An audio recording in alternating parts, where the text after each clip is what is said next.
The evening lights of the Blue Orchid Cafe shimmered softly through the glass windows, painting the tables in warm gold.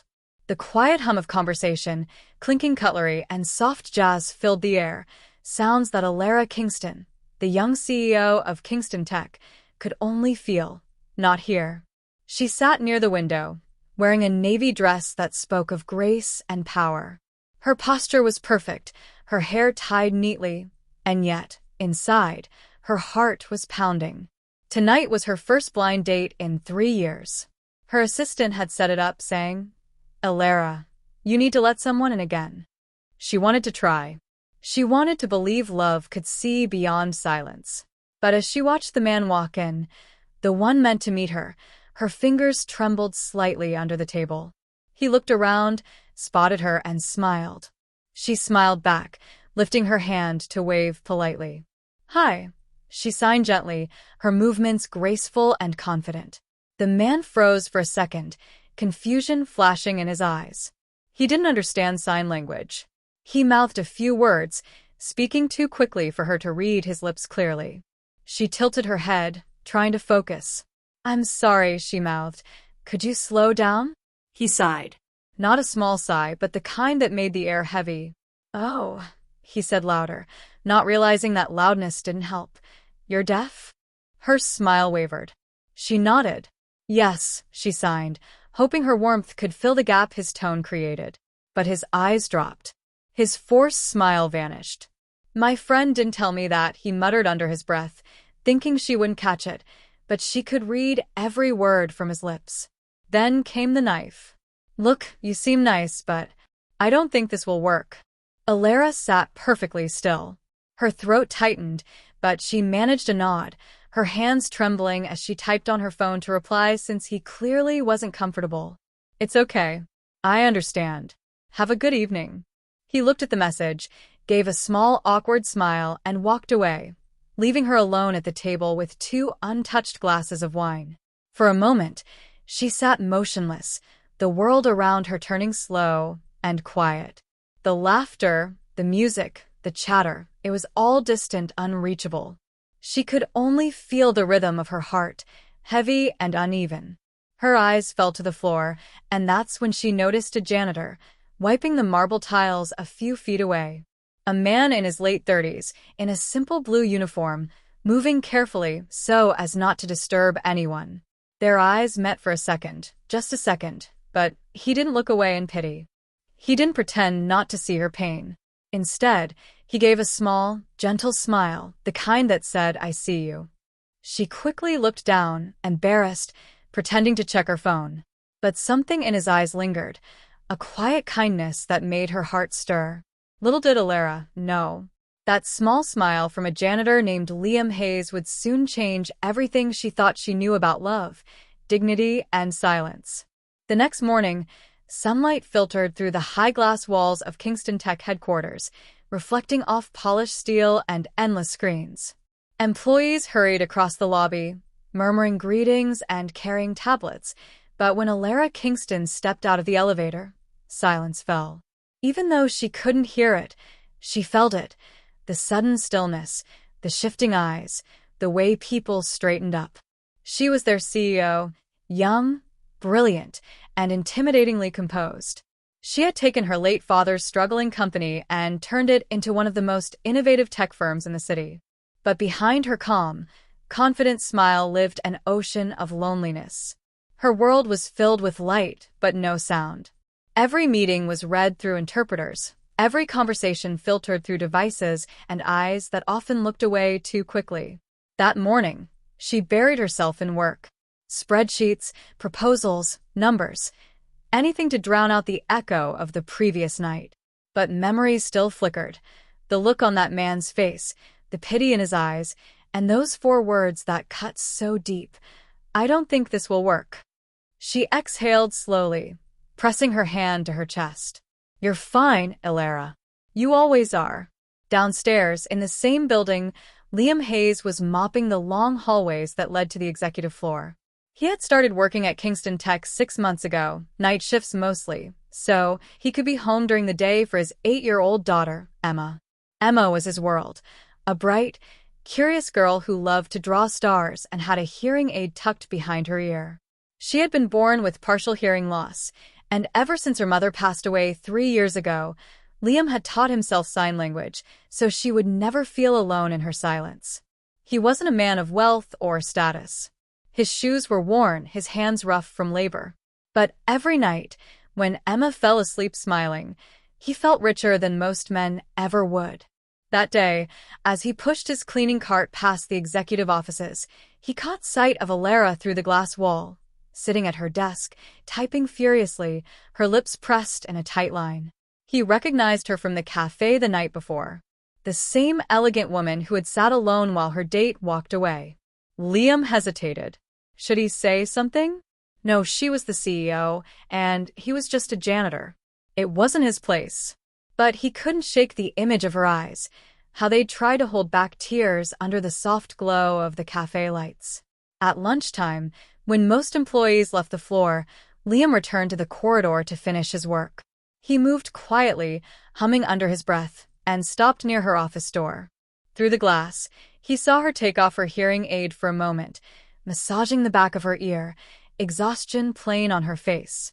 He stood still, his heart twisting a little. She looked so strong and so tired. In that instant, something unspoken passed between them again. Two people living in different worlds, yet bound by the same silence. Later that evening, as Liam returned home, Emma ran up to him with her notebook. "Daddy, look, I drew a picture of you cleaning," she signed excitedly. He laughed, signing back. "And where's me being a superhero?" She giggled and added a cape to his stick figure. Then, softly, she asked, "Do you think people like us can be friends with people who don't hear?" Liam paused. Her question lingered deep inside him. Yes, he finally signed. If they listen with their hearts. He didn't know it yet, but those same words would echo days later when fate brought him face to face with the woman who needed to hear them most.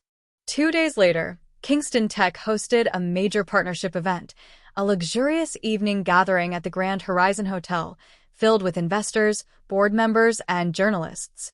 For Alara, events like this were a battlefield she'd learned to survive with poise.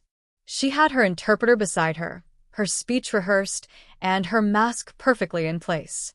Every step, every smile, every nod was deliberate, an armor against judgment. The ballroom glittered under chandeliers. Champagne glasses clinked, laughter rippled across the tables, and music hummed in the background she could not hear. She stood near the stage, waiting for her turn to speak, unaware that nearby, Liam Hayes was working quietly in the service area. His janitorial team had been assigned to clean up after the event. He was just another invisible figure behind the grandeur. When Alara took the stage, the lights dimmed. Her interpreter stood nearby, signing every word she spoke. "At Kingston Tech," she said through her interpreter, "we believe communication is not just sound. It's connection. And connection is built by heart, not by ears." The crowd applauded politely, some genuinely moved, others distracted by their phones. But as she descended from the stage, a group of young investors at the bar began whispering and laughing. "She's impressive, but it's kind of ironic, isn't it?" One of them smirked. "A deaf CEO in the tech world." Another chuckled. "Who makes those decisions?" Their voices were low, but Alara noticed the way people looked at her and then quickly looked away. She didn't need to hear the words. She saw the smirks, the pity, the shaking heads. She froze near the buffet table, clutching her glass. Her heart sank. Her throat burned. She'd fought so hard to be respected, to be seen for her mind, not her silence, and still, it wasn't enough. Her interpreter had stepped away for a moment. She was alone again. That's when a familiar figure appeared at the edge of the crowd, pushing a cleaning cart. Liam. He had just walked in to replace the trash bags near the bar when he saw the scene unfold. The mocking smiles, Alara's trembling hands, the way she tried to stay composed as laughter flickered around her. Something inside him snapped. He left his cart where it was and walked straight toward her, his heart pounding. The crowd turned slightly, confused by the janitor stepping into the center of the event. Alara looked up in surprise as he stopped a few feet away and signed gently. You deserve better. The room stilled. She blinked, not sure if she read his hands correctly. He repeated, slower this time, his expression warm and steady. You deserve better. A murmur spread through the crowd. Some people laughed nervously, others watched, uncomfortable. But Liam didn't care. He looked at her like she was the only person in the room. Then, switching to spoken words so others could hear, he said, You all talk about innovation, progress, and human connection, yet you mock someone for not hearing your noise. Maybe she's the one who's been listening the right way all along. Silence. Real, stunned silence. Alara felt her chest tighten. No one had ever stood up for her like that, not in years. Her eyes shimmered, but she quickly wiped them, signing softly. Thank you. He smiled, nodding once before picking up his card again and stepping back into the crowd. But the room wasn't the same anymore. The whispers had stopped. The smirks had vanished. People were looking at Alara differently now, with respect, with awe, maybe even shame. For the first time in a long while, she didn't feel invisible. And as she watched Liam quietly disappear behind the service door, her heart whispered something she hadn't felt in years. Hope.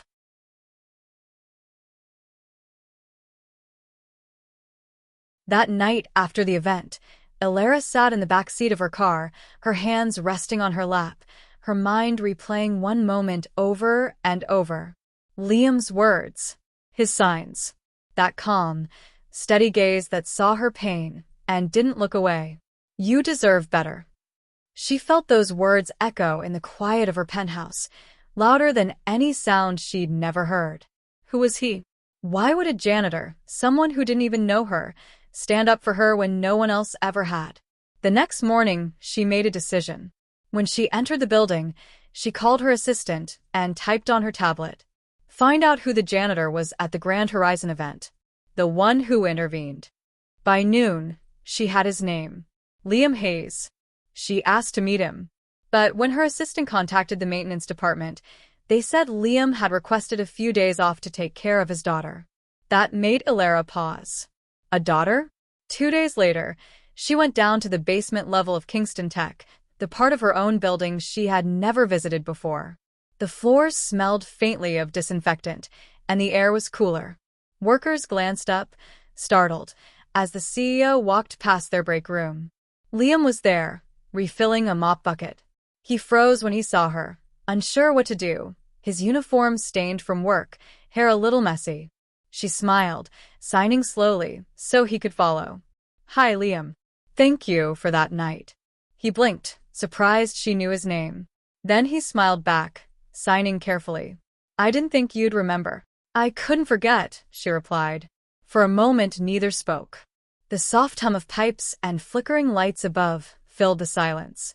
Finally, she took out her phone and typed. You know sign language very well. Did you learn it for someone? Liam nodded, his expression softening. My daughter, he signed. She's partially deaf. I wanted her to always feel understood. Alara's heart melted. That's beautiful, she signed. Most people don't even try. He shrugged modestly. Love makes you learn fast. They laughed, silently, yet fully understanding each other. From that day on, Alara began finding excuses to visit the lower floors, checking on cleaning schedules, complimenting the maintenance team, asking for small updates. Everyone noticed, but no one dared question her. Sometimes she'd bring coffee and sandwiches. Other times, she'd sit on a bench while Liam cleaned the hallway, their conversations flowing in graceful signs and warm smiles. He'd tell her about Emma, how she loved to draw the stars and dreamed of becoming an astronaut. She'd tell him about her company, how success often felt hollow because no one ever saw her as just Alara, the woman, not the CEO. They talked about silence, about loneliness, about how the world was too noisy to hear what really mattered. And slowly, their silences began to feel full instead of empty. One evening, Liam invited her to meet Emma. They met at a small park near his apartment, Emma drawing in her sketchbook, sunlight dancing across her curls. When she saw Alara, she smiled shyly and signed. Hi. Are you Daddy's friend? Alara knelt beside her, smiling. Yes. And I think your art is amazing. Emma beamed, showing her a picture of a woman standing on a moon holding a flag. That's me, she said proudly. And that's Daddy watching me. Liam laughed. She adds me in every drawing, he signed, pretending to look embarrassed. Alara's eyes softened. Watching them, father and daughter, so full of warmth, she felt something stir inside her that she hadn't let herself feel in years. For the first time, she wasn't the CEO or the girl who'd been rejected for being different. She was just Alara, a woman sitting with two souls who spoke the same quiet language she did. And as the sun dipped below the trees, Liam looked at her and sighed softly. You look happy. She smiled back, eyes glistening. I am. Weeks turned into months, and what began as quiet meetings in hallways became something deeper, something both Alara and Liam hadn't expected. Their friendship had grown like sunrise, slow, steady, but impossible to ignore. Every message they shared in signs or text carried a piece of their hearts. Every coffee break, every accidental smile, every moment of shared laughter stitched two lonely souls closer together. Alara had started visiting Liam and Emma more often, sometimes at the park, sometimes at their small apartment where the walls were covered in Emma's colorful drawings. One day, Alara sat on their couch as Emma showed her a new sketch. A woman with flowing hair standing next to a man holding a broom, both surrounded by stars. That's you and Daddy, Emma signed proudly. Your friends that talk with hands. Alara smiled, touched beyond words. That's the best drawing I've ever seen, she signed back. Liam chuckled, scratching the back of his neck. She's not wrong, he teased gently. But Alara wasn't smiling just because of the drawing. She felt something in that picture, a family she had always longed for, drawn by a little girl's innocent hands. Cloud with rain, the storm. A week later, a problem arose at Kingston Tech. One of their new projects, a communication app designed for accessibility, was about to be shut down by the board. The investors claimed it wasn't profitable enough. Alara was furious. This isn't about profit, she signed passionately during the board meeting. It's about giving voices to people who can't speak or hear like others do. But they wouldn't listen. To them, it was just numbers on a screen. That evening, defeated, she sat alone in her office. She thought of Liam, of Emma, of the countless others who needed a world that listened differently. Then her eyes fell on a small drawing Emma had given her earlier, the one of friends who talk with hands. A soft smile spread across her face. She knew what she had to do.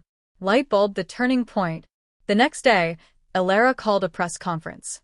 Cameras flashed as she stood before the world. No interpreter this time, just her hands and courage. She began signing her message directly, her words displayed in real time on a screen behind her. People think silence is weakness. But silence can be powerful. It can be kind. It can listen. We are launching Project Hear Me, a global initiative to connect people through inclusive technology, built not for profit, but for purpose. Her speech went viral. Across social media, millions watched the young deaf CEO who refused to let her voice be silenced. And beside her, just out of frame, stood Liam and Emma, watching proudly from the front row. Sunrise, the quiet ending. That night, after the press conference, Alara met them again at the park. The city lights glimmered behind them, the air cool and calm. Liam turned to her, signing with a small smile. You did it. You made them listen. Alara stepped closer, her eyes never leaving his. No, she signed softly. You taught me how. He looked surprised. She took his hands gently, guiding them as she signed with emotion trembling in her fingers. You told me I deserved better. You made me believe it. And now, I believe we both do. Liam's throat tightened. He lifted his hands slowly, signing back. Then maybe we deserve each other. For a moment, neither of them moved. The world around them was still. No words, no noise. Just the rhythm of two hearts beating in the same silence. Then Alara smiled, stepping into his arms. It wasn't a grand, dramatic embrace, just two people who had found peace in each other's quiet. Nearby, Emma clapped her hands joyfully, signing with a grin. Finally, they laughed, all three of them, in a language that needed no sound. And as the night sky stretched above them, filled with stars and unspoken promises, Alara realized something she'd waited her whole life to understand. Silence had never been her weakness. It had always been her strength, because it led her to the only people who truly heard her.